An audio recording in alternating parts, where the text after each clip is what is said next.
أعوذ بالله من الشيطان الرجيم بسم الله الرحمن الرحيم الحمد لله رب العالمين الصلاة والسلام على رسول الله صلى الله عليه وسلم السلام عليكم ورحمة الله تعالى وبركاته ودي أفريكا تيفي بروغرام تكتاتاي مسلم وندموچنا هتوچه እንዲሁም እናቶቼና አባቶቼ ጌታችን አላህ ፍቅዶ ዛሬ ተገናኝተናል አልহামዱሊላህ ረብል ዓለሚን ኢንሻአላህ አላህ ከፈቀደ ዛሬ ደግሞ የምንመለከተው ባለፈው ካቆምነው ተውሂዱል ዒባዳ አላህን በአምልኮ መነጠል በሚለው ርዕስ ስር አንዋዑል ዒባዳ የዒባዳ አይነቶች ወይም የዒባዳ ዘርፎች ብለን ጀምረን አንደኛ ዒባዳቱን ኢዕቲቃዲያ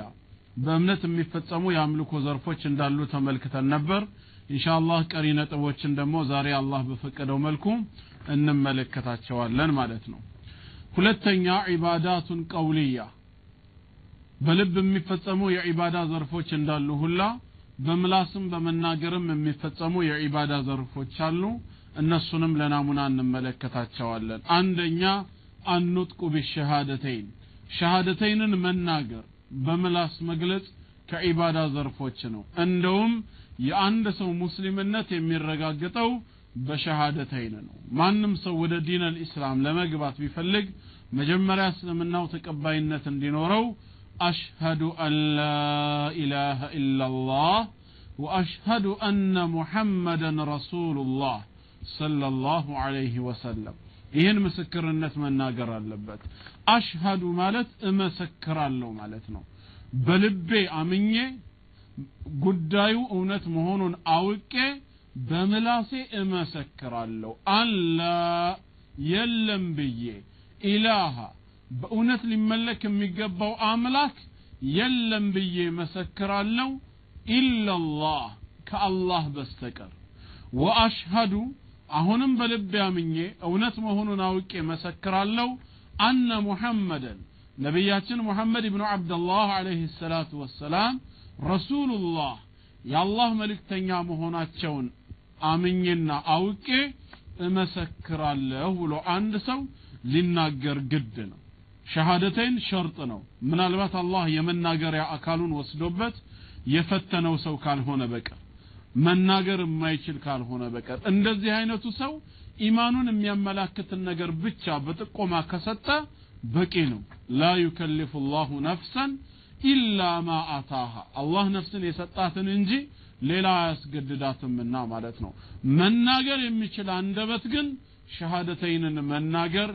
ግድ ነው የሚሆነው ማለት ነው ነብያችን አለይሂ ሰላቱ ወሰላም ሰዎችም ወደ ዲን አልእስላም ሲገቡ ሸሃደተይንን እንዲናገሩ ነበር መጀመሪያ የሚያደርጓቸው ሙዓዝ ኢብኑ ጀበል ረዲየላሁ ዐንሁ ወደ የመን ሲልኩት فليكن أول ما تدعوهم إليه شهادة أن لا إله إلا الله كان الله بستقرب ونتم من ملك أملاك دليل وأن محمد رسول الله نبي عليه الصلاة والسلام يا الله ملك تنيام هنا تشون اندي مسكروا وداهل الكتاب أيهودوچنا كريستيانوچ زند دعوة اندي أدرق الله تشو لكوتال مالتنو سلزهم ملاس لا إله إلا الله محمد رسول الله የሚለውን ዛሬም ሙስሊም የሆነ ሰው መናገሩ ከዒባዳ ዘርፎች ሆኖ ይቆጠርለታል ማለት ነው ሁለተኛ ዚክሩላህ ወተስቢህ ወልእስትግፋር አላህን ማውሳት አላህን በብዙ ማወደስ ወተስቢህ ተስቢህ ማድረግ ሱብሃንአላህ ሱብሃንአላህ ማለት ምን ማለት ነው አላህ ከጎዶሎ ባህሪያት ሁሉ የጠራ ነው ማለት ነው ሱብሃንአላህ ማለት ወልእስትግፋር እስትግፋር ደግሞ አስተግፊሩላህ ጌታዬ አላህ ሆይ የኃጢአት ይቅርታን ምህረትን እለምንሃለሁ ብሎ በመላስ ይህን ዚክር ማብዛት መላስ ከሚፈጽማቸው የዒባዳ ዘርፎች ነው ቁርአን በሱረቱል አሕዛብ 33ኛው ሱራ አንቀጽ 41 እስከ 42 ላይ ጌታችን አላህ ምን ይላል يا أيها الذين آمنوا اذكروا الله ذكرا كثيرا إن أنت بالله بتشنيا جتنة يأمناتشو سوتشوي اللهن ببزو موسات أوسوت وسبحوه بكرة وأصيلا በንጋትና በመሽቱ ክፍለ ጊዜም እንደዚሁ ጌታችን ከጎዶሎ ባህሪ የጠራ ነው በማለት ሱብሃንአላህ በማለት እሱን ከጎዶሎ ባህሪያት አጥሩት አምላካችሁ አላህ ምሉእ የሆነ ጌታ ስለሆነ ማለት ነው በሌላም ቦታ እንደዚሁ በሱረቱ ሁድ ምዕራፍ 11 ቁጥር 3 ላይ ስለ ኢስቲግፋር ሲናገር وأن استغفروا ربكم ثم توبوا إليه ጌታችሁን አላህን የኃጢአት ይቅርታ ጠይቁት ከዛም በመጸጸት ወደርሱ ተመለሱ ስለዚህም ኢስቲግፋር ማድረግ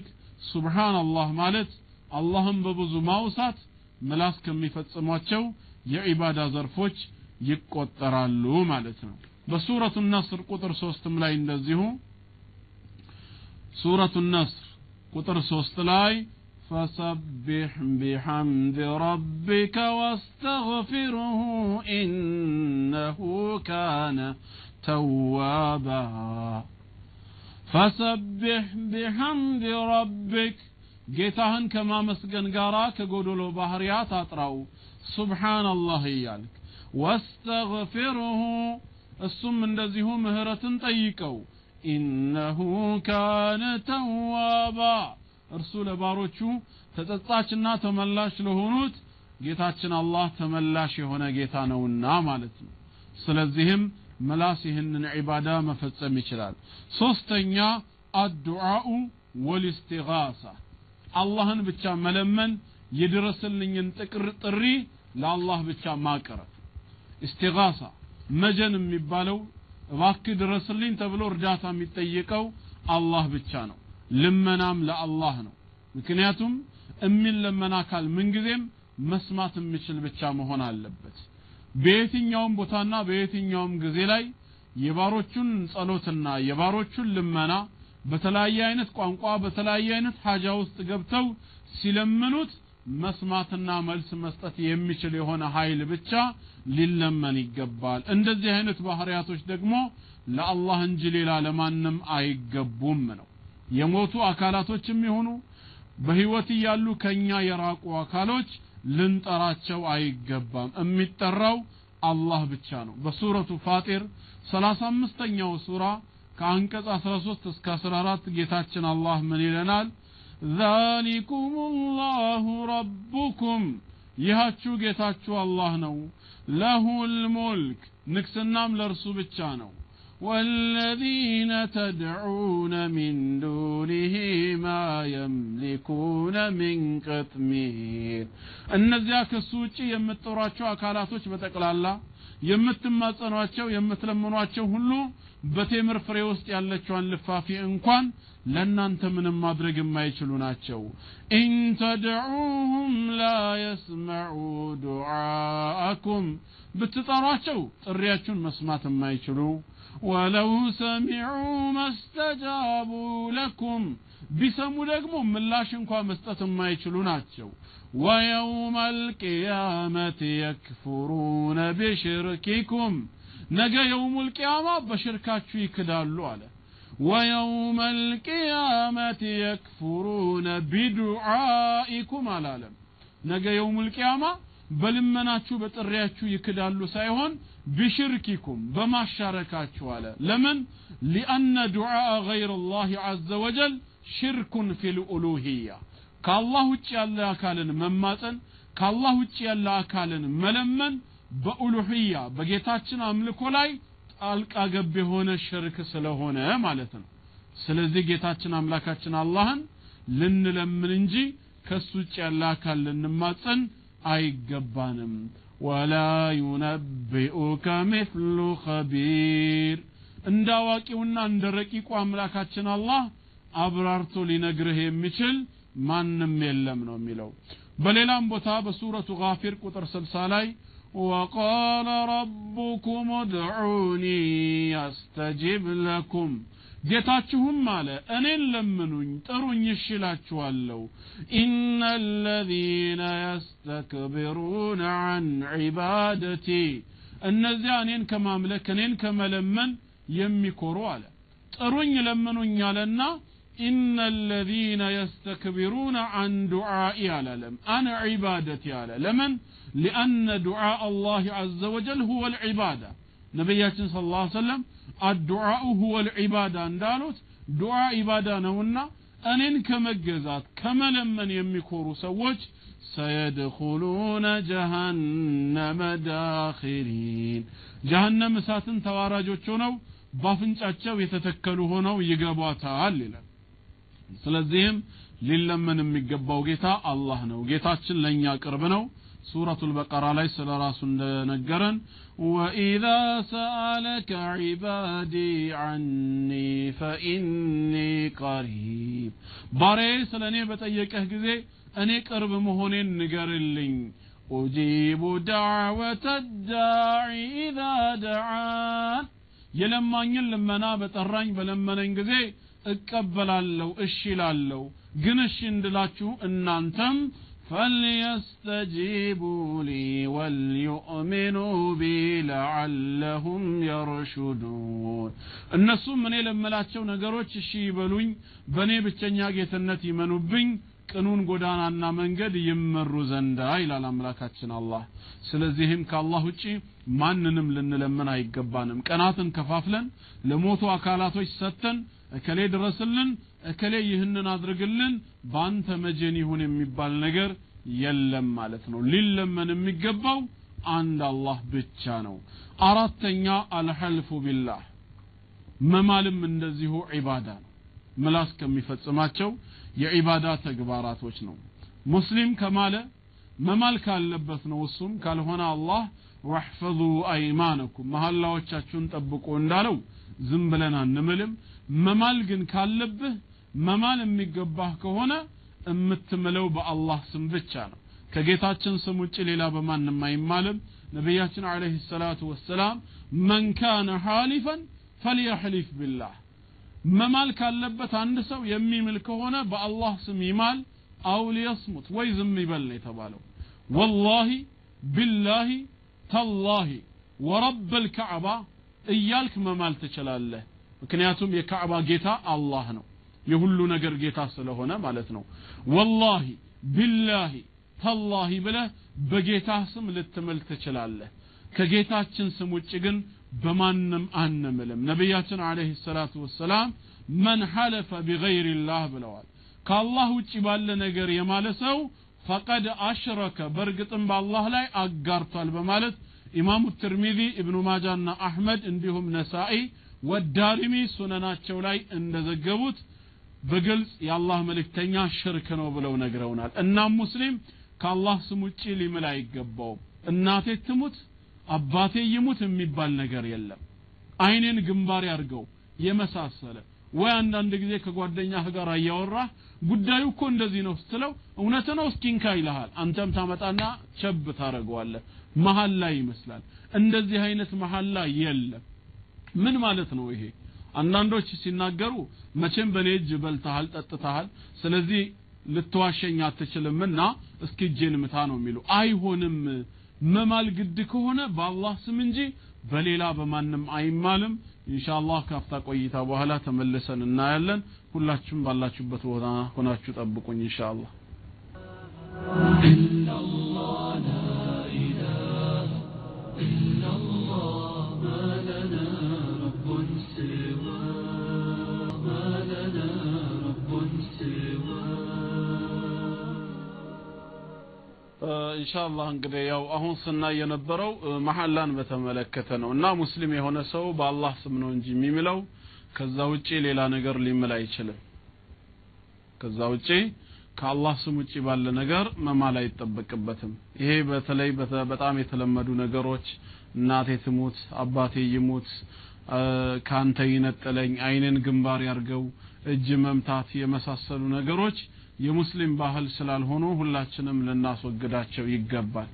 በአንድ ነገር ይማላል ማለት ለዛ ነገር ትልቅ ቦታና ትልቅ ግምት ይሰጣል ማለት ነው ከጌታችን በላይ ክብር የምንሰጠውና ምናከብረው ሌላ ምንም ነገር ስለሌለ ሙስሊም የሆነ ሰው ከአላህ ስም ውጪ ሌላ በማንም አይምልም በአላህ ስም ብሎ መገኘቱም በራሱ ዒባዳ ነው ያ ሲባል ግን ያው ቅድም እንዳልኳችሁ ዝም ብለንም መሐላን አናብዛ አስፈላጊ በሆነበት ሰዓት ነው በተገኘው ነገር ሁሉ ወላሂ ማለት አይገባንም ነው አምስተኛ መላስ ከሚፈጽማቸው የዒባዳ ዘርፎች الدعوة إلى الله عز وجل والأمر بالمعروف والنهي عن المنكر ወደ አላህ መንገድ ሰዎችን መጣራት በመልካም ማዘዝና ከመጥፎ መከልከል መላስ ከሚፈጽማቸው የዒባዳ ዘርፎች ውስጥ ተጠቃሽ ነገሮች ናቸው ጌታችን አላህ በሱረቱ ፉሲለት ቁጥር 33 ላይ ومن أحسن قولا ممن دعا إلى الله ወደ አላህ መንገድ ከሚጣራ ሰው የበለጠ ንግግሩ ያማረ ማን ነው وعمل صالحا وقال إنني من المسلمين እኔም ከሙስሊሞች ነኝ ካለ የበለጠ ሰው በላይ መልካም ሰሪ ሆኖ ማለት ነው ንግግሩ ያማረ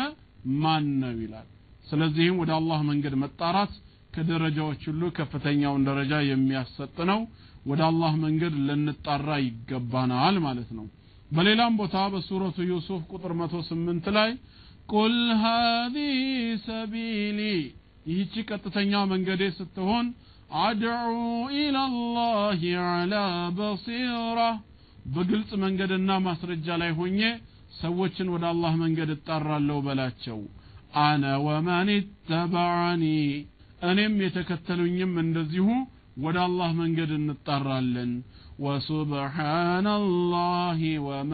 አና ሚነል ሙሽሪኪን አላህ ከጎዶሎ ባህሪያት ሁሉ ጥራት ይገባው እኛ በአላህ ከሚያጋሩትም አይደለንም ነው ስለዚህም ኢንሻአላህ ሁላችንም ወደ አላህ መንገድ ልንጣራ በመልካም ማዘዝ በመጥፎ መከልከል አለብን ይሄ የዚህ ኡመት መለያ ባህሪ ነው ጌታችን አላህ እንዳለው كنتم خير أمة أخرجت للناس እስከዛሬ ለሰዎች ከተገለጹት ለነቢያት ኡመቶች ከታዩት ህዝቦች መካከል እናንተ በላጭ ህዝቦች ናችሁ ምክንያቱም تأمرون بالمعروف وتنهون عن المنكر ከመጥፎ ትከለክላላችሁ በመልካም ነገር ደግሞ ታዛላችሁ وتؤمنون بالله بالله ብቸኛ ጌትነትም ታምናላችሁ ይላል በመልካም ማዘዝ በመጥፎ መከልከል ምላስ የሚተገብረው የዒባዳ ዘርፍ ነው ከዚህ ኡማ ውስጥ ይሄንን የሚተገብር ሰው መጥፋት ስለሌለበት ጌታችን አላህ ወልተኩም ሚንኩም ኡማ ከናንተ ውስጥ ህዝቦች ይኑሩ ይላል يدعون إلى الخير ወደ መልካም ወደ በጎ ነገር የሚጣሩ ويأمرون بالمعروف وينهون عن المنكر በመልካም የሚያዙና ከመጥፎ የሚከለክሉ የሆኑ ተጣሪዎች ዳዒዎች መኖር አለባቸው ይላል አላህ ይወፍቀን ለዚህ ተግባር ስለዚህም ምላስ ይህንን በማድረጉ ዒባዳ መፈጸም ይችላል እንደው ምን አይነት ዒባዳ ለስራ ብለን ራሳችንን ምናጨናንቀበት አይደለም እስላም እጅግ ሰፊ መሆኑን በዚህ መልኩ መረዳት ይቻላል ማለት ነው የምላሱን እንደዚሁ በአምስት ምሳሌ እናቆመውና ሶስተኛ ዒባዳቱን አመልያ አካላችን በስራ ሊገልጻቸው የሚችላቸው የዒባዳ ዘርፎች እንደሞኒ አንደኛ ኢቃመቱ ሶላት አምስት ወቅት ሰላት ደንቡንና ስርዓቱን ጠብቆ መስገድ ይሄ በተለይ ሙስሊም ከካፊር የሚለይበት ነው ነብያችን አለይሂ ሰላቱ ወሰለም አላህዱ الذي بيننا وبينهما الصلاه በእኛና በካፊሮች ወይም በሙሽሪኮች መሃል ያለው ትልቁ ድልድይ ሶላት ነው ልዩነታችን فمن تركها فقد كفر እሷን የተዋት ሰው በርግጥም ክዷል ከዲነል እስላም አጥር ወጥቷል ብለው ስላስተማሩን ሶላትን የተወሰው ካፊር ተብሎ ይጠራል ሶላትን የተወሰው ካፊር ይሰኛል ስለዚህ ሶላት ልንሰግድ ይገባል ሙስሊምነታችን በተግባር የሚረጋገጠው ለጌታችን በቀን 5 ወቅት ሶላት መስገዳችን ነው ነገ የውሙል ቂያማ ደግሞ መጀመሪያ በሚዛን ላይ የሚቀመጠው ሶላት ነው ሶላት ከበጀች ሶላታችን ሚዛኑን ከደፋች ሌሎች መልካም ስራዎች ያንኑ ያልፋሉ ሶላት ከተበላሸች ደግሞ የተቀሩ ስራዎች ሁሉ ይበላሻሉ ስለዚህም በ5 ወቅት ሶላት ላይ ጠንካራዎችና ብርቱዎች ልንሆን ይገባናል ይሄ የሙስሊሞች መለያ ባህሪ ነው አላህ ያወደሳቸው ሰዎች ሰሃባዎች ወንዶች ጀግኖች ያላቸው በምን ምክንያት እንደሆነ በሱረቱ ኑር ቁጥር 37 ላይ ይገልጽልናል ምን ይላቸዋል رجال لا تلهيهم تجارة ولا بيع نقدم هنا مشط ملوت ፈጽሞ የማያዘናጋቸው የሆኑ ወንዶች ናቸው ከምን ተግባር ላይ عن ذكر الله وإقام الصلاة አላህን ከማውሳትና ሶላት ደንቡንና ስርዓቱን ጠብቆ ከመስገድ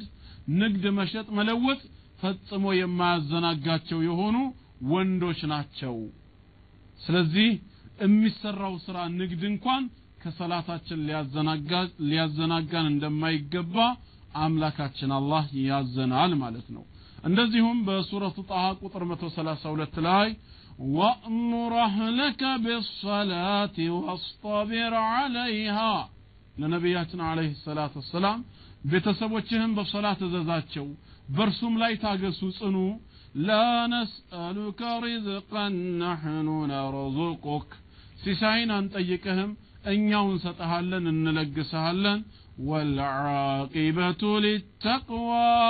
መጨረሻይቱ ዓለም ግን አላህን በመፍራት የምትገኝ ነች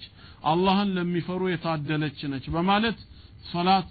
አካላችን ከሚፈጽማቸው የዒባዳ ዘርፎች ዋንኛው ተቀዳሚ ተግባር መሆኑንም እግረ መንገድ ይነግረናል ማለት ነው ሶላት ጊዜ ያላት በወቅት የተደነገገች ግዴታ ነች إن الصلاة كانت على المؤمنين كتابا موقوتا صلاة بمؤمنوች ላይ በጊዜ የተከፋፈለች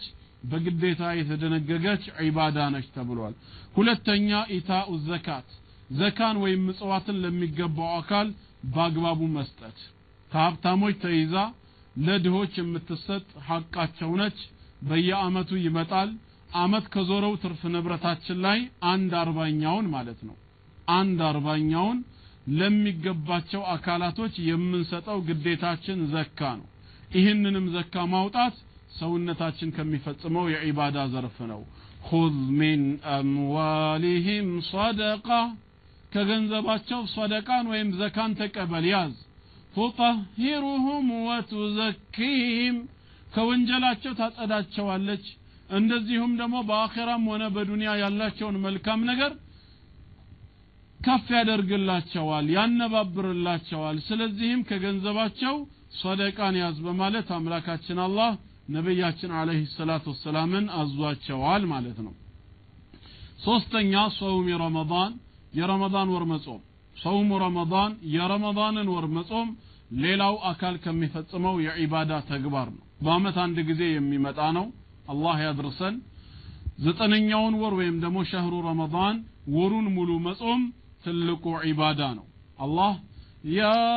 أيها الذين آمنوا كتب عليكم الصيام እናንተ ያመናችሁ ሰዎች ሆይ ጾም በእናንተ ላይ ተደንግጓል كما كتب على الذين من قبلكم ከናንተ በፊት በነበሩት ኡመቶች ላይ እንደተደነገገው በእናንተም ላይ ተደንግጓል لعلكم تتقون ጌታችሁን ትፈሩትና ትጠነቀቁት ዘንዳ ስለዚህም ጾምን ጾሙ ዋጅብ ነው ተደንግጎባችኋል ይላል ይሄ የረመዳን ወር ጾም መጾም በእያንዳንዱ ሙስሊም ላይ ዋጅብ እንደሆነ ከዚህ እንረዳለን አካል ከሚፈጽማቸው የዒባዳ ዘርፎች ውስጥ ይሄኛው ጾም ተጠቃሽ ነው አራተኛ ሐጁል በይት የአላህን ቤት ሐጅ ማድረግ መጎብኘት لمن استطاع إليه سبيلا በመንገዱ ላይ ጉዞውን ለቻለ ሰው ማለት ነው አላህ እንዳለው ولله على الناس حج البيت من استطاع إليه سبيلا መንገዱና ጉዞውን ለቻለ ሰው የአላህን ቤት መጎብኘት አላህ በሰዎች ላይ ግዳጅ ያደረገው ነው ስለዚህም ይሄን ግዳጅ ተቀበላችሁ የአላህን ቤት ጎብኙ ሐጅ አድርጉ ومن كفر فإن الله غني عن العالمين የካደ ሰው ግን አላህ ከዓለማት የተብቃቃ ነው አላህን አይጎዳም ራሱን ነው የሚጎዳው በማለት የሐጅንም ደረጃ በእስላም ውስጥ ያለውን ቦታ ይነግረናል አምስተኛ ደግሞ